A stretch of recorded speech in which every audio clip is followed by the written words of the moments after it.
안녕하세요. 고지학의 경제버스. 이번에 다룰 주제는 퇴직연금입니다. 우리나라 직장인들의 노후 보장 장치 세 가지가 있는데요. 기초연금, 국민연금, 퇴직연금. 이른바 3중 연금 세트.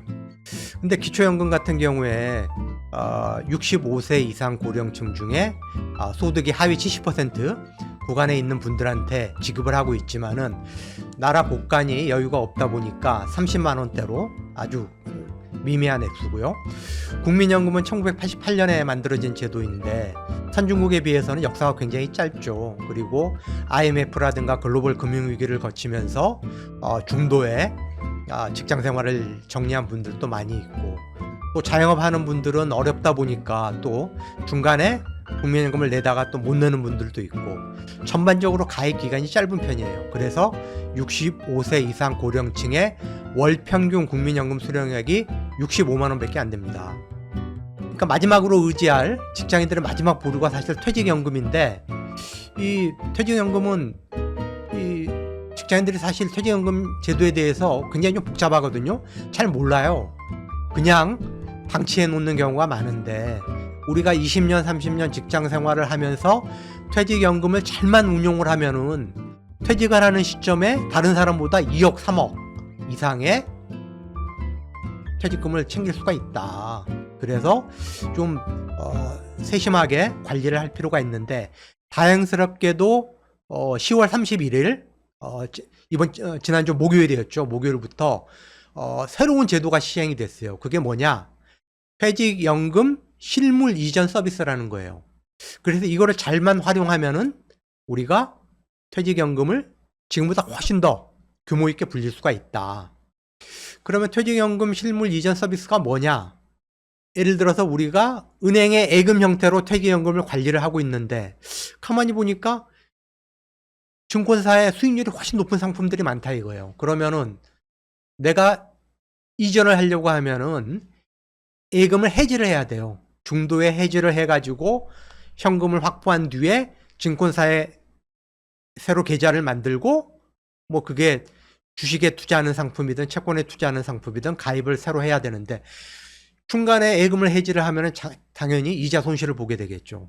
그리고 내가 지금 증권사에 주식형 펀드 형태로 퇴직연금을 내가 관리를 하고 있는데, 보니까 주식 상황이 지금 장이 너무 안 좋아. 보니까 보험회사의 수익률도 괜찮고 훨씬 더 안정적인 상품이 있어. 그러면 갈아타려고 하면은 주식형 펀드를 판매를 해야 돼요.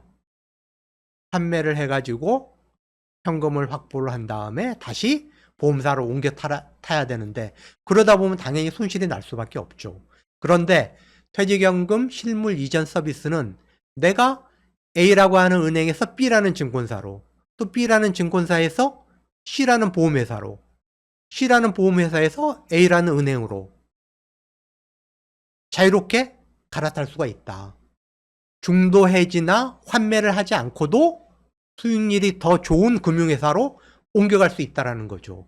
이 제도가 10월 31일부터 시행이 됐으니까 여러분들도 지금 자신의 퇴직연금이 어떻게 운영되고 있는지, 어느 금융회사에 어느 상품으로 운영되고 있는지를 확인을 하셔가지고 좀 더 수익률이 좋은 데로 옮겨 타시라, 이렇게 권해드리고 싶고요.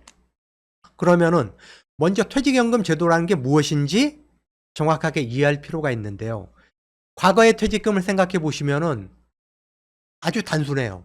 제가 예를 들어 어느 회사에 30년간 근무를 하고 퇴직을 했다. 그러면은 퇴직 전 3년간의 평균 급여, 예를 들어 뭐 퇴직하기 전 3년간 평균 급여가 월 500이었다. 그러면은 월 500 곱하기 근속연수, 30년 근무했으면은 500만 원 곱하기 30년, 1억 5천만 원을 퇴직금 일시금으로 받았어요. 그런데 정부에서 이렇게 하면 안 되겠다. 보니까 근로자들이 퇴직금을 받아가지고 뭐 주택담보대출 뭐 상환하고, 뭐 자녀들이 뭐 이렇게 하는데 또 도와달라고 하면 도와주고, 1년도 안 돼서 퇴직금을 다 날리는 거예요. 그게 안전한 노후 보장 장치가 돼야 되는데 그러지 못하다는 거죠. 그래서 일시금으로 줄 게 아니고 연금 형태로 수령하게 만들어야겠다라고 그래서 법을 만들었어요. 법을 만들어 가지고 이제는 의무적으로 내가 받는 연봉의 12분의 1, 한 달치를 금융회사에 맡겨서 운영하도록 강제를 시켰어요. 그래서 이 관리 주체가 회사면은 확정급여형이라고 그래요. DB. 그리고 관리 주체가 근로자면은 확정기여형, DC형이라고 그래요. 확정급여형은 뭐냐? 회사가 매년 이 근로자의 한 달치 연봉, 이게 연봉의 8.33%예요. 예를 들어서 이 근로자의 연봉이 5천만 원이다 그러면은 한 420만 원 되겠죠? 420만 원을 금융회사에 맡겨요. 맡겨가지고 뭐 예금으로 운용을 하든지 뭐 주식에 투자를 하든지 채권에 투자를 하든지 이렇게 운영을 하는 거예요. 다음에 DC형은 관리 주체가 근로자 개인이에요. 회사가 근로자의 계좌로 매년 한 달치 연봉을 계좌에 입금을 시켜주면은 근로자가 직접 은행에 예금으로 운용을 하든지 뭐 저축은행에 예금으로 운용을 하든지 증권사에 주식형 펀드에 넣든지 보험사에 뭐 채권형 상품으로 하든지 관리 주체가 근로자 개인이에요. 근로자가 개인이 자기가 자유롭게 운용 상품을 선택할 수가 있어요. 다음에 또 하나가 개인형 퇴직연금이라고 IRP라고 하는 건데 이거는 내가 직장을 옮기거나 퇴직을 했을 때 기존에 사용주가 운영하던 퇴직연금 아니면 근로자 개인이 직장에 다닐 때 운영하던 그 퇴직연금을 개인형 IRP 계좌로 옮겨가지고 이제 자기가 그때부터 관리를 하는 거예요. 그래서 뭐 일정 기간 관리를 하다가 일시금으로 받든지 연금으로 받는 거. 이게 이제 세 가지 형이 있는 거죠. DB형, DC형, IRP형. 퇴직연금에는 세 가지 종류가 있다. 이렇게 이해를 하시면 될 것 같고요. 그러면은 퇴직연금 규모가 얼마나 되냐. 한번 표 한번 보실까요? 3분기 말 기준으로 지금 적립되어 있는 퇴직연금 규모가 400조 800억 원이에요. 400조 800억 원인데 이게 은행에 200조 2800억 원. 52% 정도가 지금 은행에서 운용을 하고 있다. 그리고 증권사가 운영하고 있는 퇴직연금 적립금은 24%, 96조 5천억 원 정도 되고요. 보험사가 운영하고 있는 퇴직연금 적립금은 93조 2600억 원, 23% 정도 된다. 절반 정도가 은행, 나머지 절반을 증권사와 보험사가 나눠서 운용을 하고 있다. 이렇게 이해를 하시면 될 것 같고요. 그러면 퇴직연금은 투자처에 따라서 원리금 보장형 상품이 있고 원리금 비보장형 상품이 있어요. 원리금 보장형 상품은 예금이나 국채와 같은 안전자산에 투자하는 거예요. 원금 손실 가능성이 없는 거. 이게 원리금 보장형 상품이에요.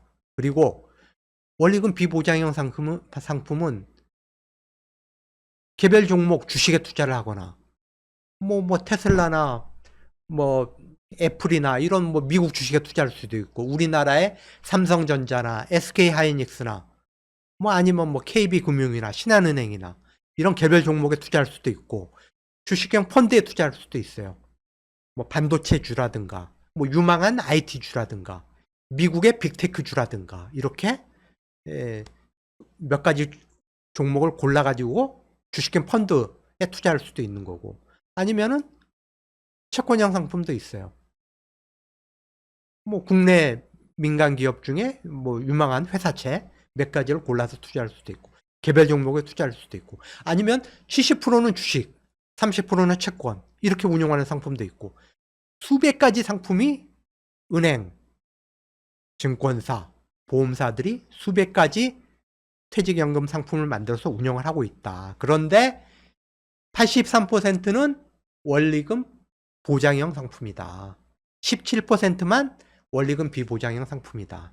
그만큼 400조 800억 원이라는 어마어마한 퇴직금이 지금 적립금이 있는데 퇴직연금 적립금이 있는데 대부분이 원리금 보장형 상품, 수익률이 낮은 원리금 보장형 상품으로 운용이 되고 있다. 이렇게 이해를 하시면 될 것 같고요.